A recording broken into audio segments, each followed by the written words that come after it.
Is your vision for your business large enough to fit your team's dreams inside of it? The most important thing you can do for your business, I believe, is to spend time thinking about the business. Ideas in and of themselves are worthless. If Elon Musk just had the idea of Tesla, of SpaceX, if he just had the idea, he wouldn't have changed the world.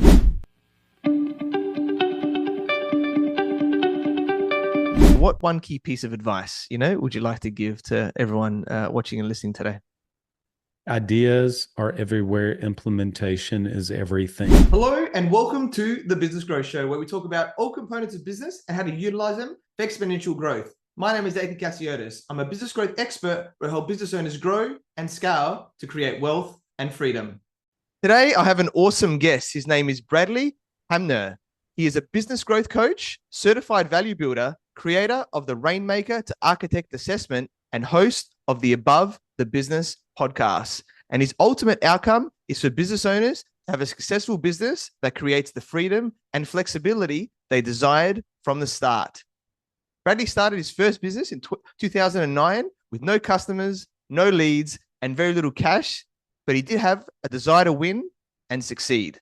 And after being successful early in his career in sales, Bradley believed that his ability to be the rainmaker for the business would be enough to grow and scale. And after a stress-related health scare at the age of 34, this change finally happened, and Bradley began to build himself first as a leader, and then he focused on restructuring his business, and he learned how to architect the business to work for him, not the other way around. And this led him to designing the ultimate operating system for business owners, Blueprint OS. And this framework has empowered business owners to move successfully from rainmaker to architect in their business. Welcome, Bradley Hamner, and thank you for being on the Business Growth Show. Ethan, it's so great to be with you. Thank you for the opportunity to be with you today. Yeah, awesome, mate. I'm sure it's going to be great for everyone watching and listening today. And you are a successful entrepreneur. So for those people that know who you are, introduce yourself by telling us a little bit more about you and your journey. Yeah, I appreciate that. Well, I'll share a little bit around my story simply because I think it may be relevant that other business owners and entrepreneurs may see themselves a little bit in my story because, whenever you're going through your own journey, you don't think that your journey is really, you think yours is unique. You don't think that other people necessarily would be going through it. And so while the details of my story are unique specifically to me and my journey, ultimately, I think some of the things I experienced and the pain and the frustration in trying to grow a small business, I think can be relevant for other small business owners and entrepreneurs. So I'll start off just to say that my dad's a small business owner and he's had a tremendous influence in my life. At the end of the day, he's a farmer. And, some of the most important and valuable skills that we learn in life are caught, not taught. And the biggest thing that I picked up from my dad that was just incredibly valuable to me, and something that I'm grateful for that I learned today, is what it means to work hard. When you're a farmer and you're in agriculture, you understand the work ethic of a farmer. It's in October or late September now, and we're getting into harvesting season. And so, my dad still to this day is one of the hardest working people that I know. And so I picked that up from my dad, but it came at a sacrifice whenever I was at a young age. Out of school, I was in the workplace and sales positions. So when I started my business in late 2009, early 2010, I really felt like I knew how to sell. I knew how to network with people, and I knew how to work my tail off. And here's the thing, that's exactly what was needed to get that business off the ground. And so my story is not about whether or not those things didn't work. The problem is they worked up until a point that they did not anymore. So in 2010, 2011, 2012, 2013, and all those years, even to this day, still kind of are a blur for me, is that it just worked. And I kept working and the business grew. But then the business began to kind of plateau around 2015. And I'll just tell you that happened around the $500,000 to $600,000 mark in revenue. I'd been able to build the business up to that point, and I share that because a lot of the people that we work with, as a matter of fact, all the business owners we work with are in that 300,000 to 3 million range. a lot of them have been able to get to about 500,000, maybe 750,000, maybe if they're lucky to 1 million on their shoulders, on his or her shoulders. And that was the case for me. I built it off my network and my ability to sell and to be able to serve. And yes, did I have a team? Of course, I had a team around me. But the reality is that business was still centrally relocated around me. We now refer to that as the Rainmaker because I used to gladly tell people that I was the rainmaker of my business. I would be like, yeah, it's my job to go and make it rain. And I think a lot of times we hear that word and we adopt that identity of being the rainmaker in the business. But the reality is everything was dependent upon me. And so the reason the business began to plateau in 2015 is because I ran out of time. I simply ran out of time in the business. And so because I started to work harder, the only lever I knew to push on was just to work more, work harder. I started to experience some health concerns. And I thought I was having some heart issues. I ended up going and seeing a doctor and a cardiologist, and I was experiencing panic attacks. I'd never experienced that before in my life. And so I knew something needed to change, but admittedly, it wasn't very clear what I needed to change. And I was so frustrated and really burnt out at that point that I considered leaving entrepreneurship and leaving my small business and going back into the corporate world, getting a nice fat salary and company car and 401k and benefits and all of those kind of things. And at that point, that was pretty alluring to me because I was going to make more money going and working for a corporate a behemoth than I was making at the time. And admittedly, I was probably going to have more freedom than what I did. And so the irony is like I got into business for freedom and flexibility, and I'm sure we'll get into this, but I had anything but that. And so I could have back into the corporate world and made twice easily what I was making as a small business owner at that point, and have a lot more freedom to play golf and spend time with my family. But fortunately, later that year, I found myself in Toronto with an entrepreneur that was in the financial services industry, which was kind of adjacent to my first business, really. I mean, it was in the somewhat same atmosphere, so to speak. And he shared with me that they had done 40 million in top line the previous year, and he'd made 5 million personally. I was like, wait, what? How much did you make? And I'd just never really been around somebody making those kind of numbers. And he said something that I'd heard for years. And my guess is your listeners have heard this too. Hey, man, it's just systems and processes. And I said something smart back to him and said, man, I'm so sick and tired of hearing that. I've heard that so many times, and nobody ever shows me what that actually looks like. He said, well, at lunch, I will. And what he shared with me at lunch really changed everything because it wasn't the framework that he shared with me, but there was something about like I was so frustrated that when I actually saw what it looked like to get the business out of his head and the documentation that he had, it was like the bar was forever raised for me that I saw, oh, that's actually what it takes to build a $40 million company. Or really at that point, and it doesn't matter whether the number is 40 million or a million or 2 million. I think for the first time, I finally saw what people had been talking about, but nobody ever shared with me. And so then I kind of went on my own journey. I began to see myself not as the rainmaker. I began to see myself as the architect, and I began to put together assets, and those assets that ended up forming playbooks that come together to form an operating system because what architects use, they use blueprints. And so that's what I did in my own business, started to scale that company. Have been able to do it personally in other businesses.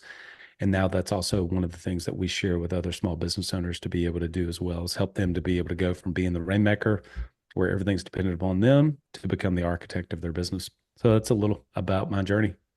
Yeah, awesome, mate. Thanks for sharing that. Very powerful. And let's go a little bit deeper on the rainmaker to architect, right, in your business. And there's one word that you used there that was very powerful, and that was identity, right? And I know this is really powerful because that's really the big shift, right, that someone needs to make. And then everything sort of flows, I guess, from there. So do you want to talk a little bit more, I guess, about that process and what it entails and what the focus should be, instead of, doing it all yourself?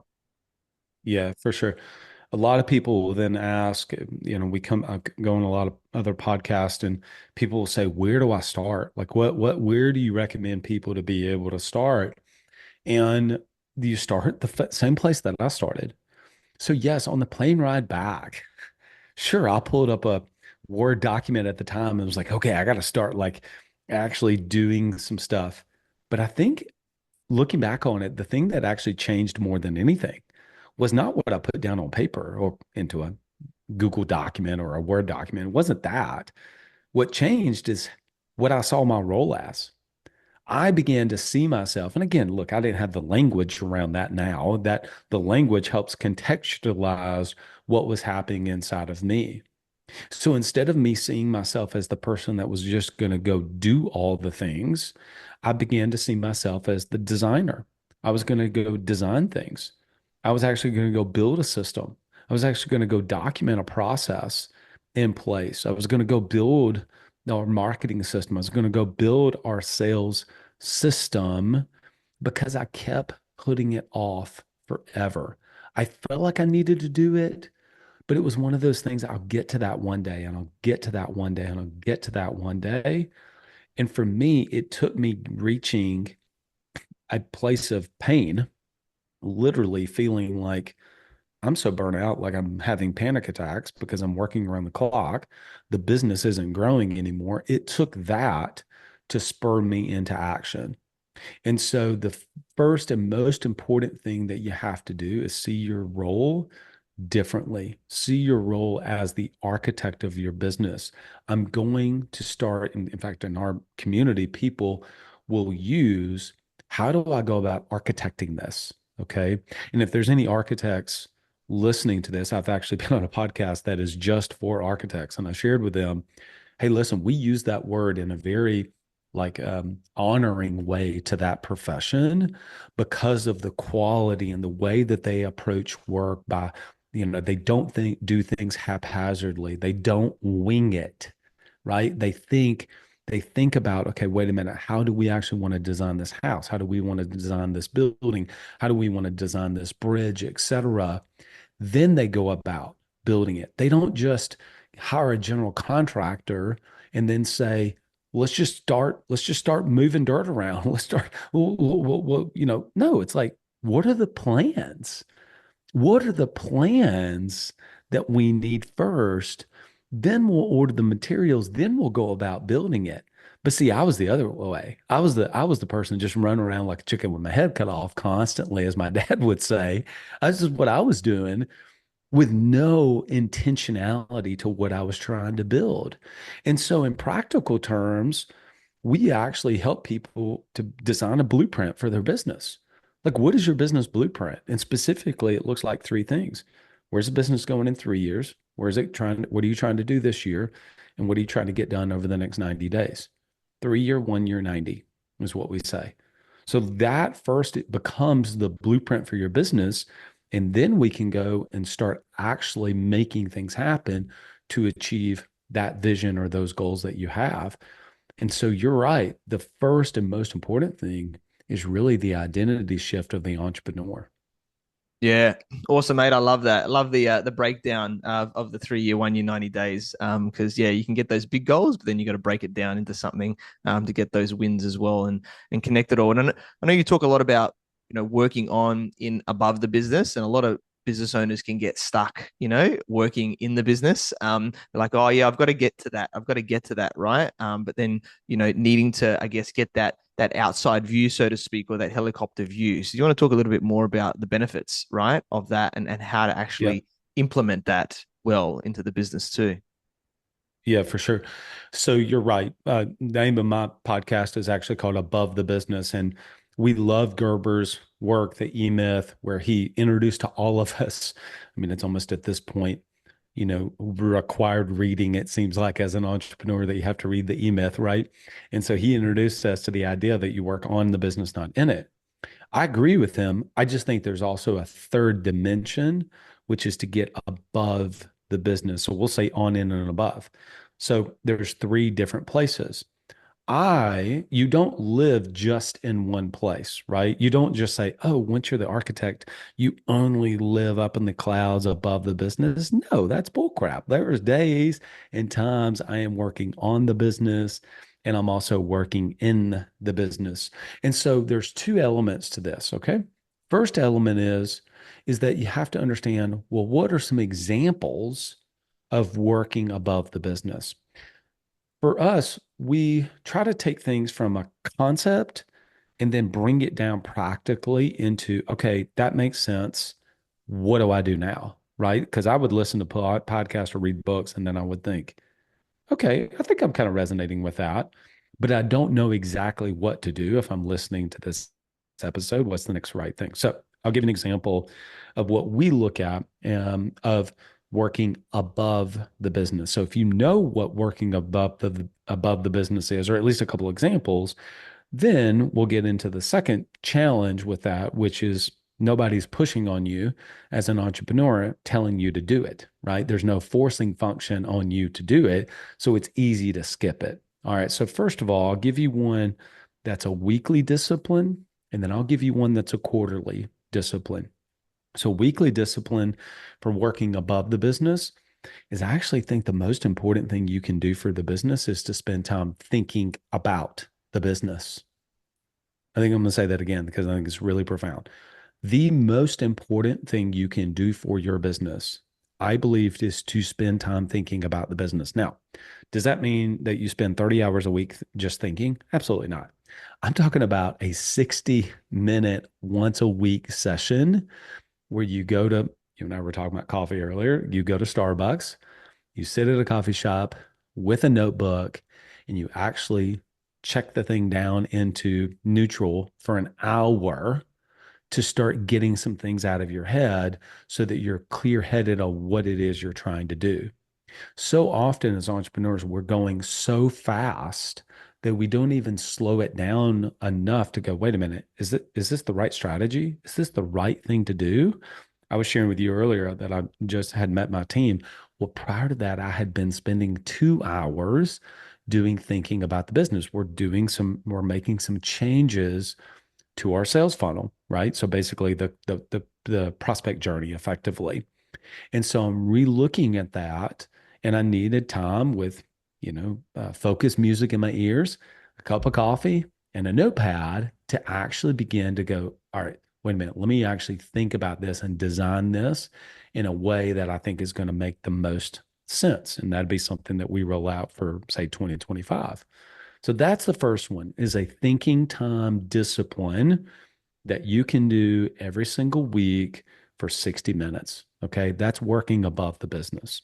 The second one, ironically, at the time you and I are recording this episode, we just hosted this for our members yesterday, and that is a quarterly planning session. Quarterly planning session. And so every quarter, there's week 13. And we look at week 13 as kind of a sandwich week, right? A lot of people will think about a quarter as 12 weeks. So we really look at this week that we're in, week 13 of Q3 or Q2 or Q1, as let's use that week, or maybe not the entire week, at least a day of that week, to reflect back on the quarter. What were the wins? What were the lessons? What were some of the challenges? And then let's start to look forward to what are the priorities we want to get done for the upcoming quarter. Well, when you're doing that, you're working above the business. Now, what comes out of that is likely going to be some things that you're going to need to work on the business. So let's just take my example that I was working on today, all right, from a thinking time session. I was kind of redesigning effectively the prospect journey. Okay. So I didn't have my computer open. I had, if I had it with me, I'd show you, I had my, just a notepad and some coffee, and was walking through, okay, let me kind of clear the slate here of what this is going to look like. Well, eventually I'm having a sync call with my marketing person tomorrow, and I'll share with her what I came up with. We'll have, a session on that. And then we'll begin going about kind of redesigning what that journey is going to be. That's working on the business. Okay. And then there may be some elements in that that I'm going to need to do. I'm going to need to be the one that's hosting the webinar, as an example. There may be some podcast episodes that I'm recording. Those are in the business activities for me. So the second part to what I was going to share with you is, if you know what working above the business is, and I just gave you two examples, a weekly thinking time discipline and a quarterly planning discipline. The second part is, well, it makes sense, but is there anything forcing on you to actually do that? Right? Are you putting yourself in the right environment where someone is saying, "Hey, Ethan, come on, let's hop on this quarterly planning session," because it's real easy as the entrepreneur. Nobody's above us. Nobody's asking us to do it, so it's easy to kick the can down the road and not do it. Okay. And so, how do we kind of put ourselves in the right environment where it's like, okay, this is actually a guided experience that I'm going to show up for these 2 hours and I'm going to plan for my quarter? Or how can I commit to my weekly thinking time session, right? Et cetera, those type of things. And so that's the second part of it. So whatever you can do to put yourself in the right environment, to have reminders to do your weekly thinking time session, and then commit to those things, I think absolutely you can learn what it actually means to work not just on, certainly not just in, but also be able to get above the business. Yeah, love that, mate. So powerful. And one thing I took from that is that, getting out of your standard environment, right? Like go to the coffee shop, go to a different part of your house, go somewhere else, right? Which allows you that time to think, in those areas when you're doing that thinking time, because that creativity, right? That intuition, whatever word you want to use, will come out going, okay, what do I need to be focusing on right now that's going to move the needle forward? And then, yeah, getting around other people and being disciplined in that planning aspect, which, I think is so important as well. So I love that, mate. Really powerful stuff there. Let's talk about leading yourself first now, right? Because when we've got a high six-figure business, multiple seven-figure business, we need people, right? We can't do it by ourselves, so we need to be the leader, I guess. In that for people to want to follow us. But I know you talk about leading yourself first. Do you want to delve a little bit more into why that's important too? Yeah, it's actually the first principle in our 5 principles that we have. Before we hit record, you and I were talking about the length of time flying from the US to Australia, vice versa, plane rides, 14 hours, maybe even soon 20 plus hour plane rides. Well, either way, whether it's a 2 hour flight, 30-minute flight, or 20-hour flight, when you get on that plane, they're going to say, in the event of a loss of cabin pressure, put your oxygen mask on first before trying to help others. And that is the imagery that I want to be able to share with other people. You are no good for your family, for your team, for your customers, for your future prospects if you are not taking care of yourself. And so many business owners are actually so giving of their time.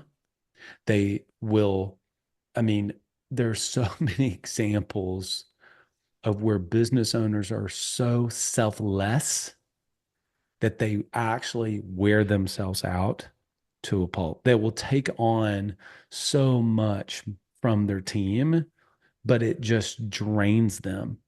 And they think they're doing it from a place of love and care and leadership.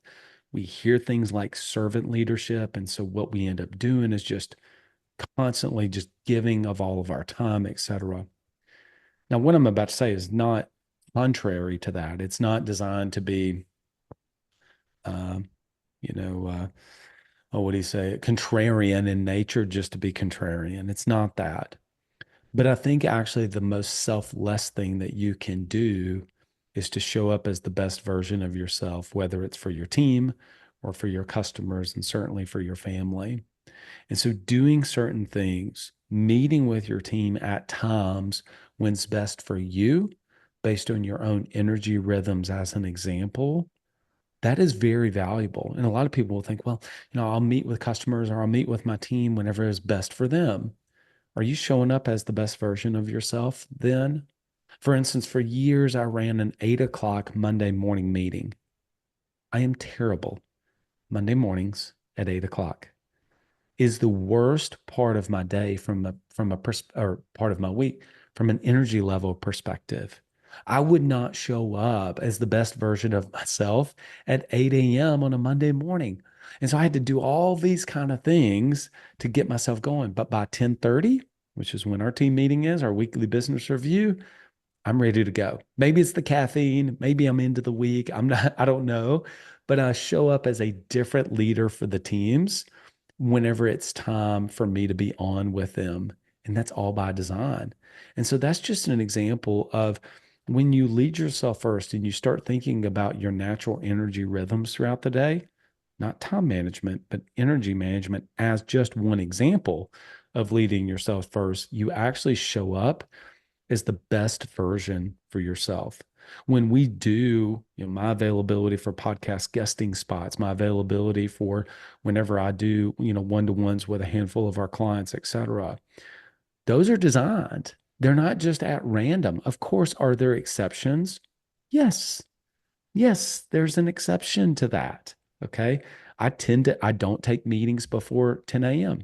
Tomorrow morning, one of my long-term clients, Mark, he asked, can we start at 9:30? We made an exception for that. Sure. Okay. So they're not rules or guidelines. They're guidelines with these type of things. It'll be fine. It'll be fine for me to meet with him at 9:30 tomorrow morning, but I'm not going to meet with him at 6 o'clock in the morning as I used to with clients years ago. It changes because I don't show up as the best version of myself. So really leading yourself first, putting your oxygen mask on is really one of the most selfless things that you can do. Yeah, you got to be in the right state and to be able to help others. I love that.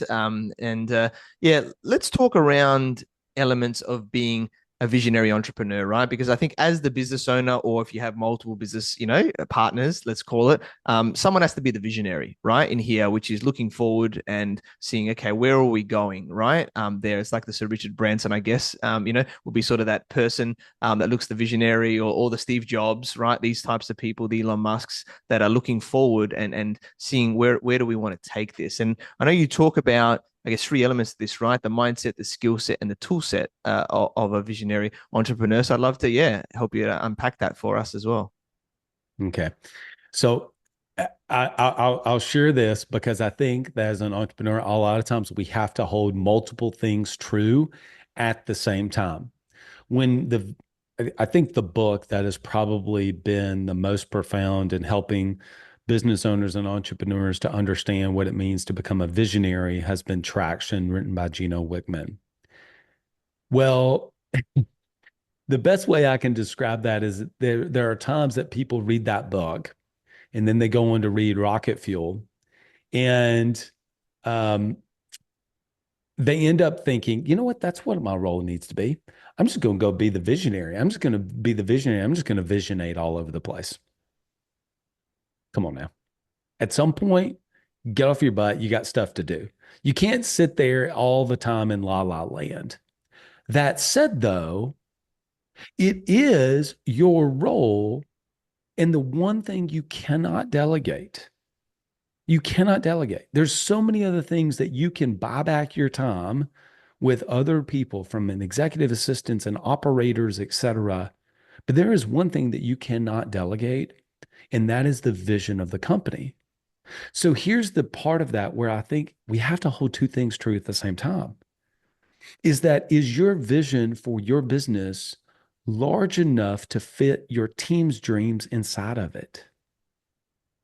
I'm going to say it again. Is your vision of the business big enough that your team's dreams also can fit inside of it? So you have to hold that. You can't delegate that. But at the same time, if you just live day in and day out at that level, again, everybody we work with is doing between 300,000 and 3 million. Well, I mean, we have a few that have gone past 3 million, but they started working with us when they were at 400,000 or 500,000, and then they've been able to scale past that now. And so we really know that world. And so if you, as the business owner, just based on the number of team members that you typically have, and you get your first level of management in there, it's imperative that you have a big vision for the business, and that you do have the role of the visionary entrepreneur.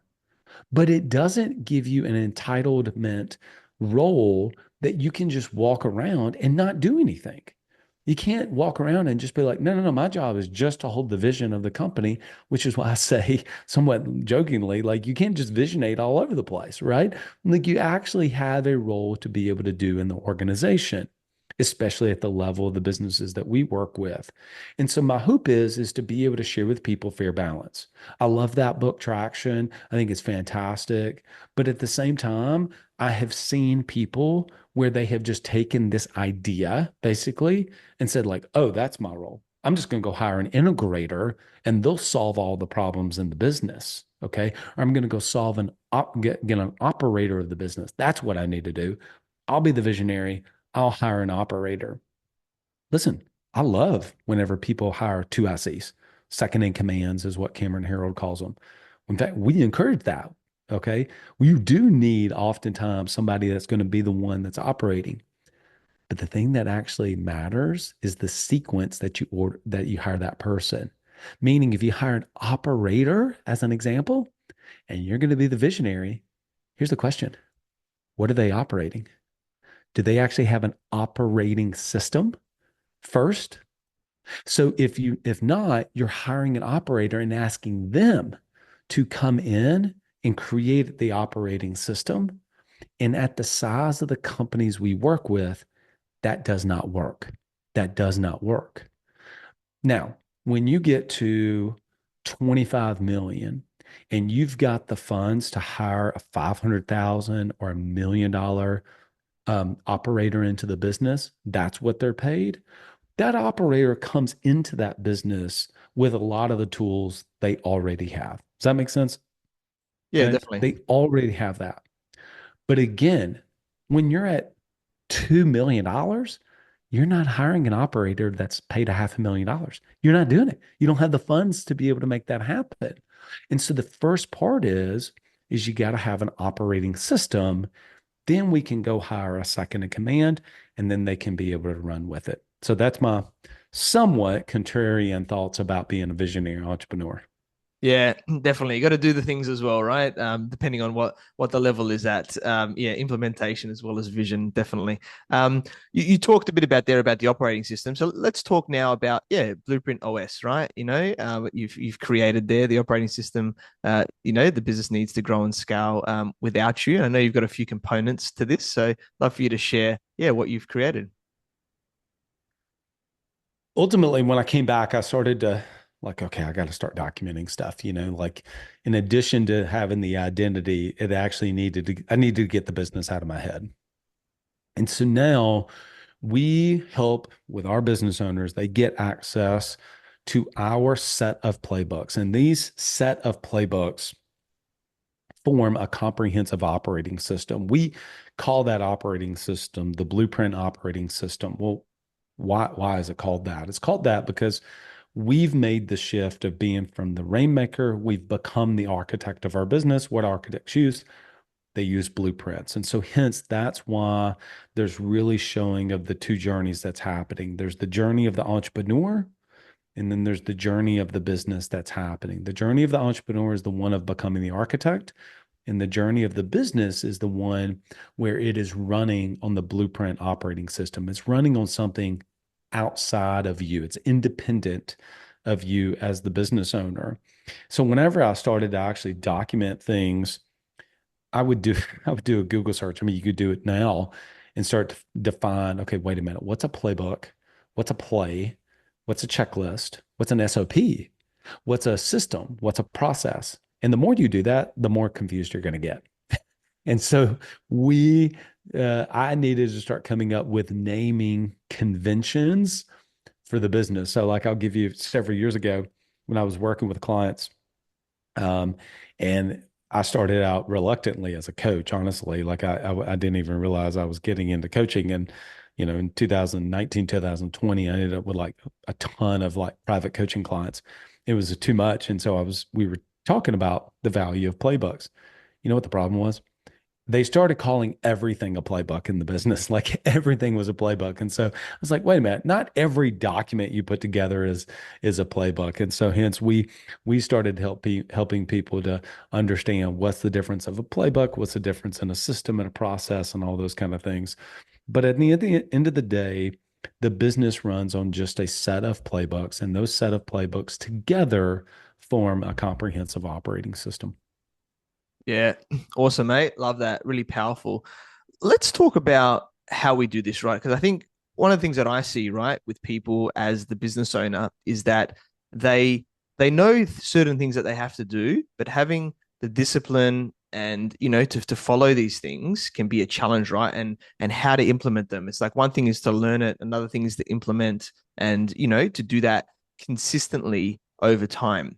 So I'd love to know your thoughts about implementing these processes, these routines, and these structures, and that sort of game, I guess, that happens internally, to make sure that it happens over time. I'd love to know your thoughts on that side of things too.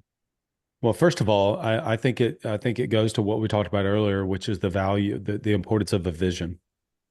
Importance of a vision. I'll be totally transparent. This was probably not great for my marketing, but it's just my honest to goodness truth. If your vision is to get your business to 300,000 in top line revenue, which is 25,000 a month, I don't think you need an operating system. I think you can do it yourself. I mean, at the end of the day, if you're going from 0 to 300,000, just you got to sell some stuff. You got to sell some stuff. I mean, I think is it helpful to know some of these lessons and that sort of thing at the beginning, um, of what it means to have an operating system? Sure, as long as your vision is big enough. As long as your vision is big enough.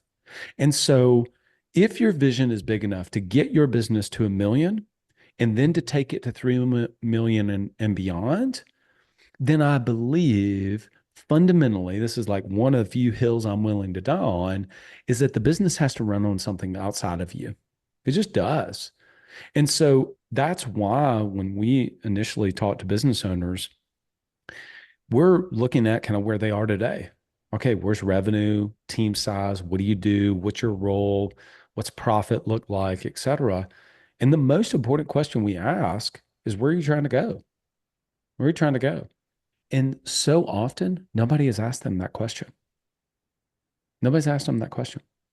And so, for your listeners, one really valuable thing that we use, it's sometimes referred to as the Dan Sullivan question, but we'll say, Ethan, 3 years from today, it's September, almost October of 2027. And I have flown to Sydney, and you and I go to your favorite coffee shop, and you're walking me through the beach of Sydney. We go to the Opera House in Sydney, and we're sitting there. Before we go in, we're having a nice cup of coffee or a cocktail, and things have gone exceptionally well. You could not be more happy with the progress that you've made personally and professionally. And as we sit there with the sun setting on that 3 years, having that cup of coffee or having a glass of wine, tell me, what do you see? What happened? And so often business owners, they say, I don't know. Nobody's ever asked me that question. And so for a moment, they have to sit there and think, gosh, I don't know. I don't know what it is. Sometimes people can share with us like, hey, this is kind of what I want to go, directionally. And so for nothing else, if your listeners pick up, really nothing else other than maybe becoming the architect of their business, I hope that they consider writing down, where am I trying to take this business over in the next 3 years? I think sometimes, at least for me, if somebody asks me, where are you trying to go the next 10 years? It's too far out. It's just too far out. I don't know. I mean, do any of us really know what's going to happen in the next 3 years? I think it's hard enough to predict in the next 90 days, let alone 10 years from now. Where's AI going to be in 10 years? We have no idea. Okay. So it's impossible to predict that, but 3 years feels manageable. And so I think that ultimately, if people will actually just sit down and think, where am I trying to go? First and foremost, then if the vision is big enough, if you really want to go to, bust $1 million in top line revenue, at least in the US, 91% of businesses never get there. So even if you've gotten that to that point, you've actually beaten the odds by a long shot. But if you can get the business there, then and your vision is big enough for where you want to continue to go, then I believe having an operating system becomes imperative to make that happen. Yeah, awesome, mate. That was very powerful. It's like the combination of the visualization of where it want to go and also writing it down and then, start to create that vision into a reality. Awesome, mate. And yeah, you shared so much gold with us here today, Bradley. And I guess as we're starting to wrap up, what one key piece of advice, would you like to give to everyone watching and listening today? Ideas are everywhere. Implementation is everything. Ideas are everywhere. Implementation is everything. It's actually one of what we call Blueprint OS maxims. It's just things, little short statements that we believe in. And I believe that one. At the end of the day, I think ideas in and of themselves are worthless. Now, hear me out. If Elon Musk just had the idea of Tesla, of SpaceX, if he just had the idea, he wouldn't have changed the world. If Steve Jobs had the idea and didn't act on the iPhone, it wouldn't have changed the world. It was the fact that they took these ideas and actually went about implementing them and doing something with them. That's what changed the world. And I think fundamentally, my hope is that maybe I shared one thing today that somebody says, that's an idea. I'm going to go about doing something about it. I'm going to start seeing myself as the architect of my business. How do I design this instead of just allowing it to default? How do I go about designing this in my business, seeing themselves differently, thinking about creating an operating system in the business? To me, at the end of the day, that's what I hope is that people see is that ideas are everywhere, but implementation is really everything. Yeah, awesome, mate. Love it. Completely agree with that. Got to make things happen. And we connected through our network. So I learned about, your awesome journey from, starting your first business in 2009 to now being a business growth coach and certified value builder. Awesome guy, mate. Shared a lot of golden nuggets, a lot of value here today. And I'm sure you continue to help, business owners to have a successful business that creates the freedom and flexibility they desired from the start. Very grateful that we connected. Look forward to connecting further. And so Bradley, how can people find you, get in contact with you? Yeah, cool. They can connect with me on LinkedIn. If they'd like to connect with me personally, let me know that they heard me on the Business Growth Show podcast. I would love to connect with folks. Secondly, if they want to, we've got a Rainmaker to Architect starter kit. So it's a little mini course that's got a bunch of different assets and spreadsheets with it to help people to be able to get started on their journey of becoming the architect of their business. And they can get free access to that if they go to blueprintos.com/assets, blueprintos.com/assets. And that starter kit will give them, the training from me along with the assets themselves to help them along their journey and kind of pick up where we left off today on today's podcast. Yeah, awesome. Love that. Definitely check out Bradley, connect with him on LinkedIn and get those amazing resources there as well. I'm sure there's going to be a lot of gold in it. And it's been a pleasure interviewing you, mate. And thanks for being on the Business Growth Show. I appreciate it so much. Thank you for the opportunity. Thank you for watching and listening to the Business Growth Show, where we talk about everything on business growth. And please like, subscribe, and leave us a 5-star review. You can find me on LinkedIn, Facebook, Instagram, and YouTube as Ethan Cassiotis, or visit my website, ethancassiotis.com. And if you want to grow and scale your business, you'd reach out to me on any platform to see if we're a good fit. So until next time, remember that our business grows where we learn skills and take action using them in spite of fear. So let's create wealth and freedom together.